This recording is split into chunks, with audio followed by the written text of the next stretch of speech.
ayé àgọ̀dọ̀ ìdí ẹ̀ lóko máa dúró jìjà fún ẹkú ẹmọ jùmọ̀sàpẹ́ wà á kúrò kúrò bí adúgbò wà ayọ̀ ẹkú ẹmọ àkàrẹ́ mọ̀ bàyá àbọ̀dọ̀ rẹ̀ tẹ̀kọ̀ àṣẹ òkú àyẹ̀wò kí yó mọ́kà ní ìyàngẹ̀yà àṣẹ níyàn bí àwọn ẹ̀rọ wí ọmọ àmàkà bá dìbò ní àtìyẹ títí bá bọ̀ àmọ́ ọ̀yẹ̀ sí tó kúrì bẹ́ni ẹ̀wọ̀ ọ̀bùrì èkó ṣiṣẹ́ ọmọ kékeré tẹ bá gbé ní ẹ̀ àtó yẹ iye àti àyìnbó yẹ iye bẹ̀rẹ̀ ní èkè yìí ẹ̀ka àṣọ̀bẹ̀kẹ́ ni àti àyìnbó tẹ bá tìṣọ́ mọ̀ èyí mọ́ abẹ́ àtìṣọ́ bàtà kùkù ìgbọ́nyọ́ tìṣọ́ ti gbẹ̀rẹ̀ pẹ̀lú àṣẹpọ̀ mú kò kí abẹ́ àtìṣọ́ yẹ ẹ̀dá yẹ iye bí ti ẹ̀yẹ bá yẹ iye ó yẹ ìmọ̀ ní àgbọ̀sọ̀kọ̀sẹ̀ ìbílẹ̀ ọmọ yéé alekuri o yedu o. ama wuto luwa amale za iwe betare ala. alekuri o ile eku. wa ka sa agbedi ibiri we ya. nke biye mo yera mbele do ta ko. we yi desire. aka na bese yi. bo betari aka se pere. aka asi ju apine ke ba ke to do wa. Afrika se agbado o ta agbade ngene o te ba agbade ngene. ama priji abele nyo. Tọ́jú àwọn òkìbìrì tó wù wọ́n. Ọ̀sẹ̀ ni àwọn agbègbè bàtà àkọ́kọ́ di kẹ́mi mọ́ wò pírí bàtà àbúrò ètò ìpínlẹ̀ pọ̀kùnrin òpèrè kẹ́ náà ńlẹ́ni. Wọ́n yóò bọ̀ sílẹ̀ wọ́n mọ̀ yóò ayé nílẹ̀. Ẹ̀wọ̀n yìí bàtà àdùn kọ́lẹ̀ ní. Wọ́n àmú àní ètí sí àmọ́ kẹsẹ̀ mú àmọ́ ètí sí ayé. Kẹsẹ̀ àpànyàn kẹsẹ̀ èpìrì dàn.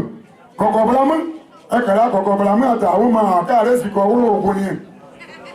Ọ̀tà àpàdé ètò ìgbẹ́gbùkù ṣe pé iye kọ̀mọ̀dáka ni àdúrà èyí ya.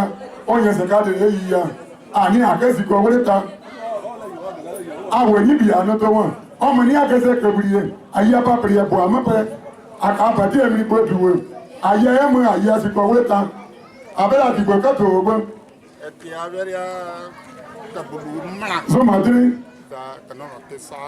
Zomadiri o ti gbé abẹ́rẹ́ àdìgbò zomadiri. Ní àdìgbò èso máa dé bó ní ìrọ̀ ọmọ yóò kò tètè èsì tó pàpò àmọ́ rẹ̀ rẹ̀ kó wọn ya kó ní tilẹ̀ oyí akẹ́dìgbò yìí tó wù ọ́ akẹ́yìí mẹ́sẹ̀rin akẹ́bí ìgbòrò dé mú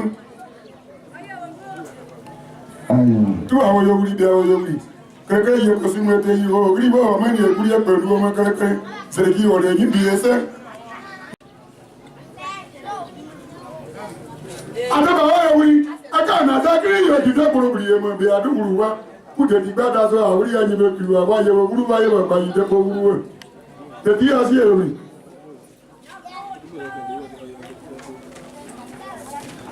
baba ye be ka te yi yo kere di ase ke ye mo nya wo je ye be ni ke yi o gri wo te yi yo kere di ase ke yi aka te bi yo kere baba te bo sa ki ya kala ma di bi o gri wo ọ̀tẹ́ ni ọ̀yàn àmúrẹ̀ ti bèèrè ọ ní ẹ̀ka àkọ́kọ́ bàrà mọ́ máa ó yá kẹ̀kẹ́ iye kò sí mẹ́tẹ̀ epo ènìyàn mọ́ tẹ́ ọmọ mi bìrì yàrá máa ti gbé búkì ẹsẹ̀ kàdèrè báyìí kò bí ẹsẹ̀ yìí ayé sàárẹ̀ yẹ̀rẹ̀ ayìrì ẹwọ́ jìgìrì káàkó akẹsẹ̀ ebìrì ẹ̀yàn náà pàákòrò kọ́ ebìrì ẹ̀ kẹsẹ̀ ebìrì akákẹsẹ̀ bẹ̀rẹ̀ ní àwọ̀ bí ayé ayò akẹsẹ̀ nebìrì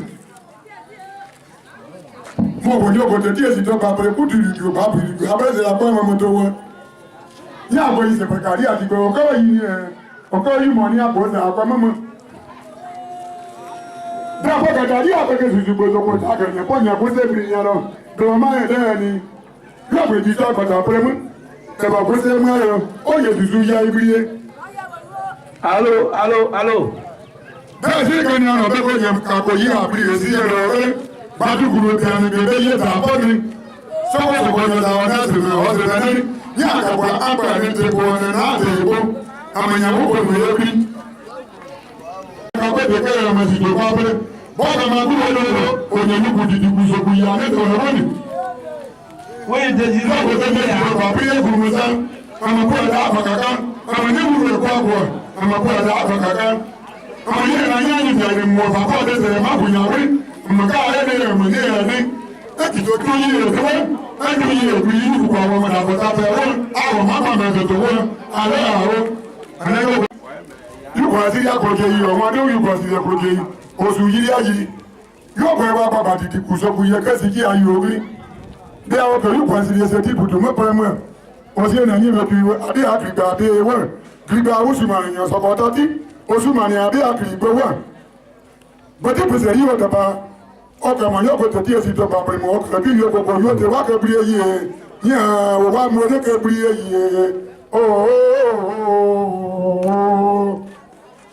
yóò ti gbé káwọn òwúrú pamọ́ wọn ní kùnrin wọn yẹn gbàgbé ta di ẹgẹsẹ káwọn wájẹ ìsì èkúrúkọ yà ká ewúrú bẹ́ẹ̀ ó sì é nígbìn bàgòdó abẹ́rẹ́ ewì gòdó abẹ́rẹ́ ewì tú àwọn ewúrú di àṣẹ kẹyẹ mi kẹrẹ bẹ́ẹ̀ yẹn wà àdìpàdé gàlá gbàgbé ta di ẹgẹsẹ kẹwìrì ẹmọ ayé èkí ẹmọ ẹni sóyìn máa tiri máa tètè sí ẹmọ ibi gbàgbé ta di ẹgẹsẹ bá wọn àyè sí èkúrúkọ yà nyẹ àdìgbò yà nà nyẹ abẹ́rẹ́ àdìgbò nígbà kẹkẹ yà ká ìmọ̀ ewúrú pa màmá àkàmọ́ ewu bìí ní ẹyìn ẹgbẹ́ àbọ̀ àṣà màmá bẹ́ẹ̀ kiri ẹsọ̀rọ̀ gbọ́rọ̀ bọ́ọ̀gà máa bú àbí asúbù ẹ̀ nà wà ní kúrò bọ́ọ̀gà tàbí àṣùṣù gbé sọ́kò dàgà yẹn bọ́ọ̀gà ní àkàmọ́ bẹ́ẹ̀ tẹ́gìrì ẹ̀ ayé nà abẹ́ nímùsẹ̀ fún ọmọ ní.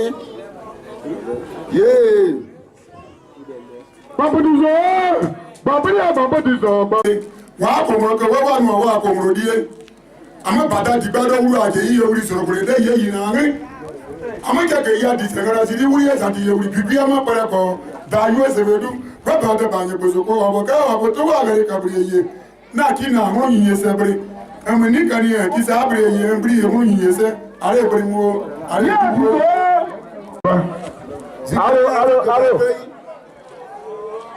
bàbá ewu báyọ̀ sì ẹ̀dẹ́ nẹ̀ tú àwọn yẹ wì sísè tí ẹ̀bà tó ní ọgbẹ́ jẹ́ ní aṣọ à ẹ̀ka náà náà bẹ̀rẹ̀ yẹ sí kéwọ́n pẹ̀lú yẹ ẹ̀ máa kẹ́sì kéde wì bẹ́ẹ̀ wọ́n mú ẹ̀bá bẹ̀tẹ̀ àdí kẹsì abẹ́rẹ́ ní ẹ̀ yá àti ẹ̀kọ́ yẹ ní àdìgbò ẹ̀ka ìmọ̀ ewu pa màmá ànyàmà ní ẹ̀rọ ẹ̀kọ́ wọn mọ̀ wọ yẹ máa bẹ̀rẹ̀ àkílẹ̀ sọ̀rọ̀ kúrò fáàkà máa kú ẹ̀ka máa bí kòrò dé yẹ ẹ̀nyàmà yìí wà á bẹ̀rẹ̀ ẹ̀kọ́ wọn mọ̀ àbí àwa yìí wọ ìwúlò wa yìí wọ sọ́pù ẹ̀ náà wà gbúrú ẹ̀kẹ́ ní wọn bákan tá yẹ sùsùkòsùkò dàgà yẹ pọ́mọ̀ ẹ̀ka náà àkílẹ̀ sọ̀rọ̀ kó tẹ̀lé ẹ̀dìbò lóburú mọ́mọ́ ẹ̀ ní ẹ̀ka bẹ̀rẹ̀ ẹ̀kọ́ wọn sátẹ̀rẹ̀ máa nyàmà sọ àbí ẹ̀mọ̀ pápá àdìgbò náà tẹ̀lé títí bẹ́ẹ̀ bá gbé mọ́dún kìlẹ̀ kó sá wọ́n ní àwọn yà á kẹ́sì kì í wọ́n padà ẹ̀bí ẹ̀dẹ́ bá gbé ayé agẹ́rẹ́ ẹ̀sà àti ẹ̀kọ́ yẹ̀ ní kápá bàtà ní kẹsì ẹ̀ní wíwá ẹ̀kẹ́ wọ́n èsì èkúrú màá ní àtúnṣe ẹ̀yẹ̀mọ̀ ní àbẹ̀rẹ̀ ẹ̀kọ́ wọn mọ́ àrẹ àyọ̀ àwọ̀. àrẹ ìdìbò àrẹ ìdìbò.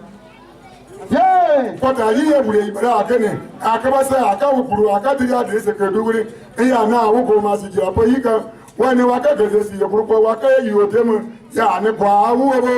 yóò wùlé yà á ti jẹ́ ẹ̀yẹ́ mara ti gbogbo ti ẹ̀yẹ́ mara yín sẹ́yìn ọ̀fẹ́ tètè àti tó bá bua wọ́n gbọdọ̀ wì kẹ́kẹ́ ikú ọ̀nà bàyẹn tilẹ̀ ti bọ̀ mọ́ àkìrìkì akásá àpọ̀yàn ọ̀gẹ́ ní àdàgbọ̀lẹ̀ ti gbogbo yìí tó lọ́mọ́ òrètánì ẹ̀yà tẹ́lẹ̀ tẹ́kẹ́ yẹ sùkú pé dìgbòbúrú yóò wò sí ẹ̀ nípa àkúrọ́ ní wa bábọ̀ tàbí àkàzẹ̀ àkú ẹ̀dá máa ní ẹ̀ ẹ̀ka àkúrẹ́ èdè tẹ́kẹ́ ayé ìkúrẹ́ kòsì kúrú bẹ́ẹ̀ àyẹ̀ bábọ̀ tàbí ẹ̀sẹ̀ wọ̀ ti wọ̀ ayé ti yòókù sàm máa ní ẹ̀bá yẹn sọ àwọn àbẹ̀lẹ̀ kábọ̀ wá yìí ò tó dé ọyàn sọ́jọ́ bá wọ akọ̀yìn ní akọ̀yìn tàwọn dùkẹ̀rẹ̀kẹ́ dèwúrú kẹyà yẹ wùrì náà sáwọn ẹ̀ náà bẹ̀rẹ̀ tùtù kẹ́ yìí wúrẹ́ màá ní àgbẹ̀rẹ̀kẹ́rẹ̀ kiri sì kí èyí owó ọdún náà bọ́ pẹ̀lẹ́kẹ́ yẹ tùtù kẹ́rẹ́kẹ́ yìí kẹ́ ìṣèlú àyẹ̀wò rẹ̀ dẹ́gbẹ̀ púpọ̀ ẹ̀sà kọ́ bẹ̀rẹ̀ ẹsẹ̀ mọ̀ kí lè sọ̀rọ̀ kọ́ pẹ̀sẹ̀ má kùtì bá bẹ̀rẹ̀ bá kùtù abẹ́rẹ́ bẹ̀rẹ̀ sùn ní buba sira bɛ to mɛ sopu ana wa so ni ɛ te bure ye ɛna ko to abɛ mu ne kana abɛ de sike mu bure ye ama ka sike abɛ ya to awa da yo awo ma ye mu ko ya ka mu wu pam ɛ sike nya ale bare mu ya yo ne wala nyo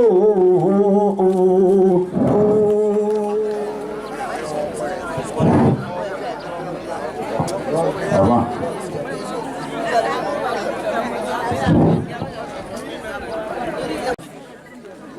il doit y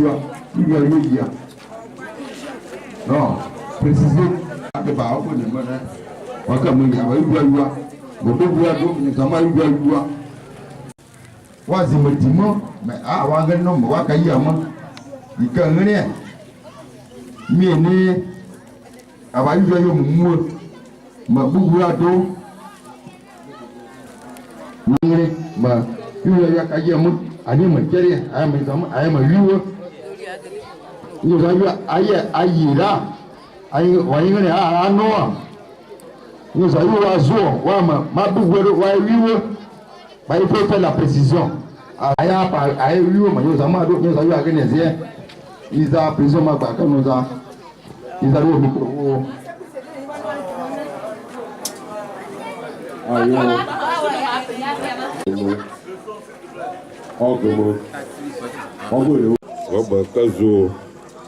Je voudrais dire à l'assistant que le défunt fut le premier contacteur de Dignago. C'est lui qui nous a inspirés, nous autres, aujourd'hui. Dieu merci, par la grâce du Seigneur, je suis dans une agence de presse. Et donc, c'est ici, au Théâtre de Dignago, que j'ai commencé. Il nous a inspirés. Je vais essayer de limiter, je vais essayer ce qu'il nous a inculqué. Aujourd'hui, 19 juillet 1971, nous sommes au stade municipal de Dignago. Le IRSK que tout Guibérois reconnaît ici dans toute la région de Guibérois jusqu'à Gagnoa.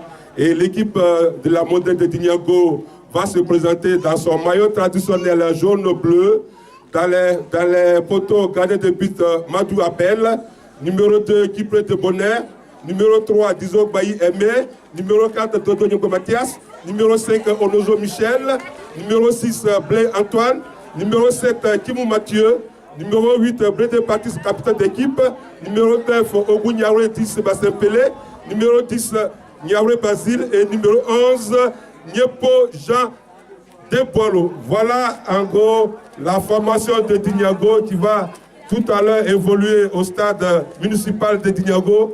C'est vrai, le public est sorti nombreux et aujourd'hui Dignago qui pleure un de ses illustres enfants va essayer de défier la grande équipe de Niaprayo conduite par Goba Michel Diz Matadi.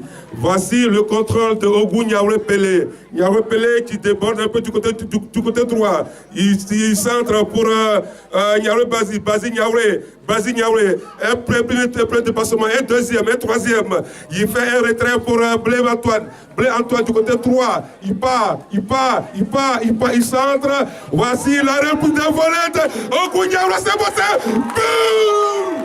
But pour Dignago. La modèle de Dignago vient d'ouvrir la marque par Ogou Niaouré, reste un bassin du palais.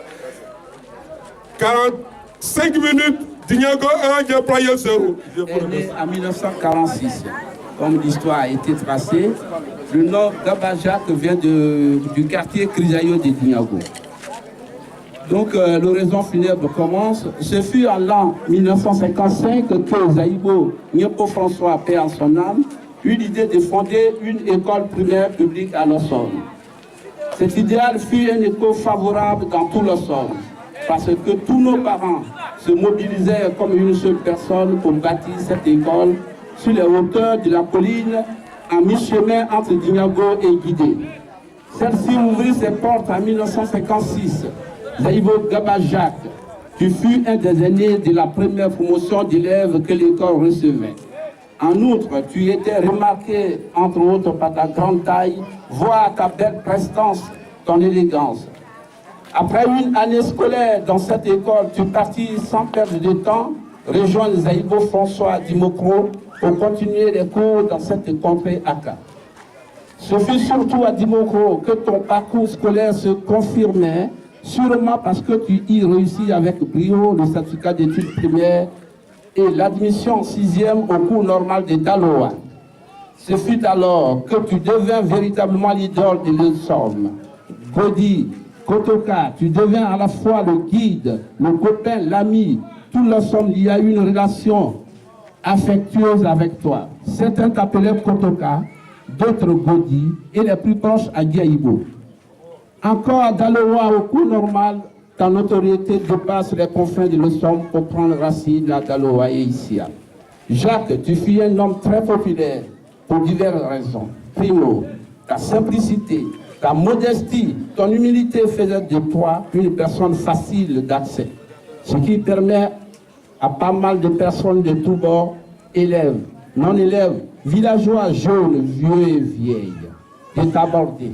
Secondo, ta fonction de diffuseur de matchs de football, d'alors organisé par la célèbre équipe de football, la modèle de Dignago, qui régnait sur la sous-préfecture des Guibérois. Zaïbo Gabajak, tu as ranqué des foules par ta belle élocution, vois ton élégance. Dans toute la région des Guibérois, nous te serions quiconque dirait qu'il n'aurait pas vu Zaïbo Jacques en action sur tel ou tel autre stade de la contrée. Lorsqu'il décrivait, argumentait à sa façon les très belles actions des joueurs comme Niaoué Dipélé, Niaoué Jean Boileau, Dizo Bailly Aimé, Aguitimou Mathieu, paix à leur âme, de la célèbre équipe de football. C'est ainsi, Zaïbo Gabajak, ta popularité franchit les confins de leur somme pour se répandre dans les différentes tribus de la région. Dia, Kriwa, Dakua et Goutia. Au cours normal des Daloa, tu finis par avoir le BE, diplôme qui te permet de devenir enseignant. Ainsi, tu fus affecté dans une école primaire publique à Boaké. Par un travail enrichi de méthodes pédagogiques dans cette école, tu ne tardas pas à obtenir la faveur de la hiérarchie. Ainsi, sur fond de concours administratifs internes, tu deviens directeur d'école. De façon segmentaire, nous traduisons sous une forme le parcours de Jacques. De Dinyago à Dimoko, de Dimoko à Daloa, de Daloa à Boaké. Cette fois, l'ambition du parent, camarade, copain, ami, était devenue une passion. Zaïbo Jacques quitta famille, fonction acquis sociaux et à Boaké pour aller à l'aventure, une aventure bien préparée, c'est-à-dire aller faire des études universitaires en Europe, notamment en France. Malgré le retard que Jacques accusait dans ce domaine, il avait tout fait pour s'y accrocher. Bref, les études universitaires amorcées en biologie à l'université de Jussieu n'ont pas été achevées. Te voici avec tes jeunes frères et sœurs à Paris. Tu deviens notre bibliothèque. Jacques, tu es une personne d'une autre dimension. Oui. Zaïbo Gabajak, tu fus une personne d'une autre dimension. Oui. Une personne d'autre dimension par tes prises de position dans des situations tant familiales qu'entre nous, des positions fondées sur la justice, la vérité et l'honnêteté. Jamais, Jacques, tu n'avais eu la conscience obscurcie par un intérêt matérialiste, quelconque au détriment d'une tierce personne. Malgré quelques écarts de langage tenus à ton égard par la famille, tu prenais de la hauteur pour éviter d'ultimes déchirements au sein de la famille. Ceci est, à notre avis, une force, une sagesse, voire une grandeur. À la somme, Jacques, tu deviens la source de causeries intéressantes, parce que marrantes. L'on disait souvent qu'il fallait aller chez Jacques pour rire. Ta relation avec nous a été tendre, amicale, voire affectueuse. Principe universel de la vie, on est, on vit, on meurt.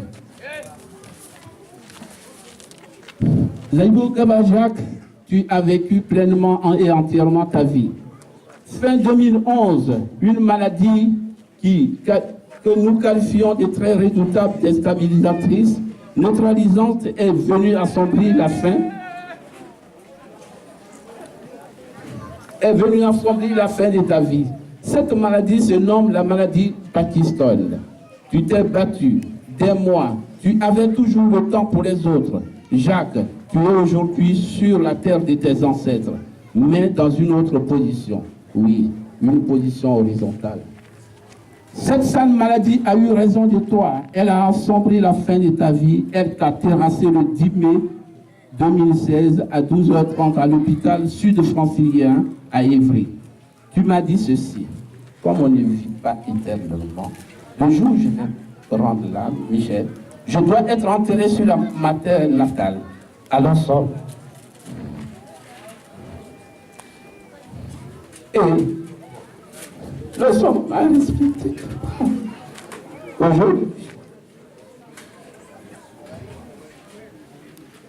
Aujourd'hui, tous les hommes diversement rassemblés, famille, parents, camarades et connaissances, autour de ta dépouille, nous te disons adieu, que la terre de nos sommes te soit légère. Merci Jacques, merci tous nos sommes, merci ses amis, merci. Au revoir Jacques, on dit habiter, madame, aussi, madame. Adieu Jacques, au revoir Jacques, au revoir Jacques.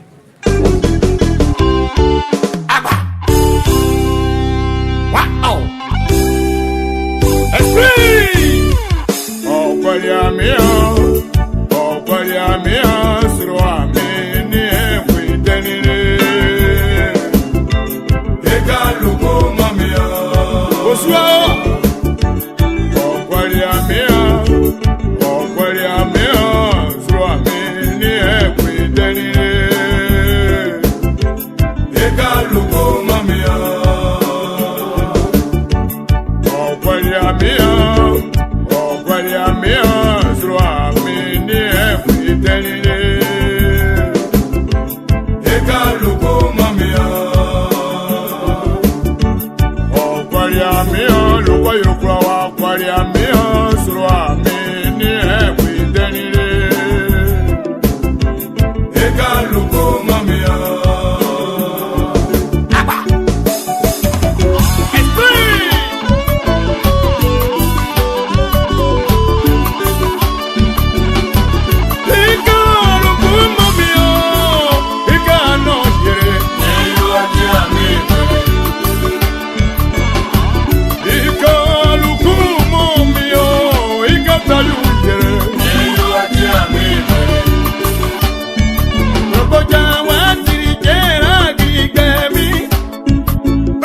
yo.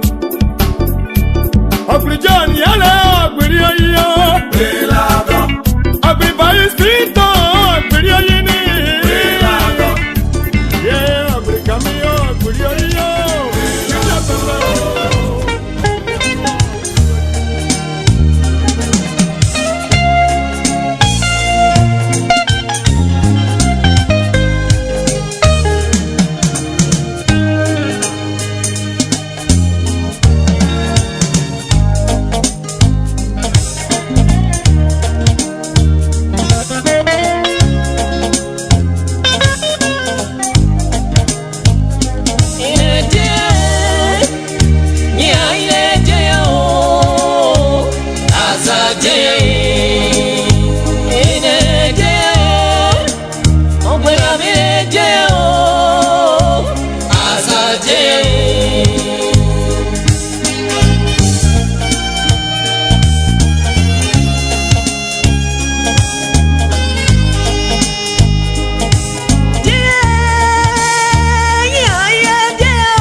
Que uli soya ina me kaso akira komye bakwe ina kujune la osa pruna ani je da que uli pora ina me kaso sera komye na prio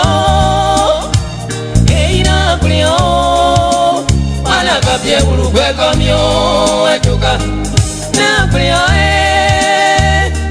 ina prio mana kapie ulu kwe komyo atuka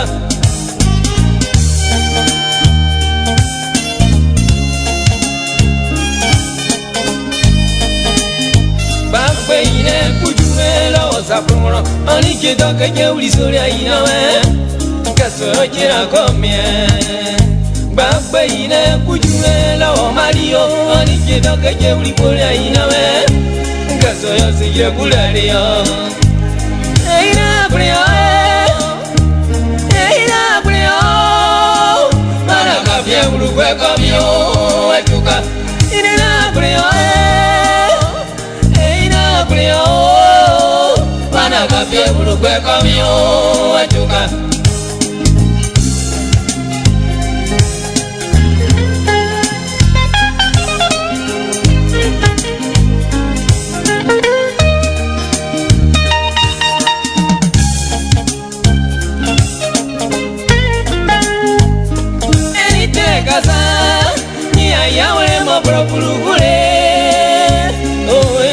Te ibrene ni a otra menua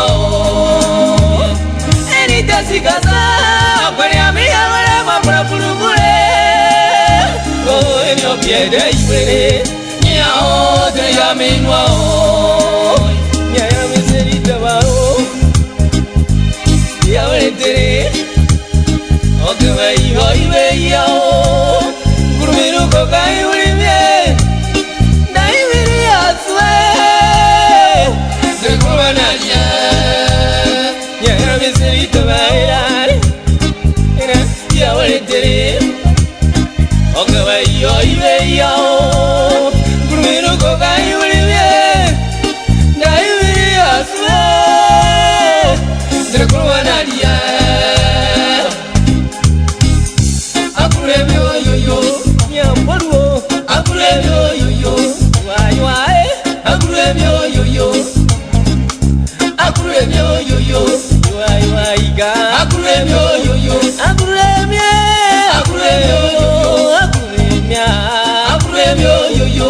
Bakuzaza, akuremyo yo yo.